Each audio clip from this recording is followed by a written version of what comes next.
My name is Harry Dutson. I'm the winner of the Employability Award with North Wales Training.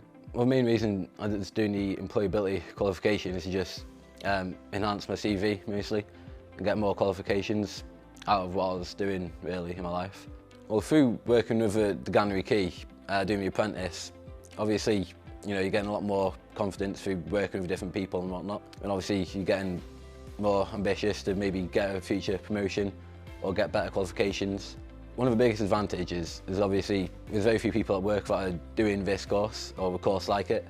There's only a handful of us that are getting the extra training that everyone else isn't getting. Obviously you're getting other qualifications, you're building your confidence up, you're standing out with your employer, because obviously if no one else is doing it and you are, you're getting more skills, you could get hired further down the line for a different job in the same place or a different place.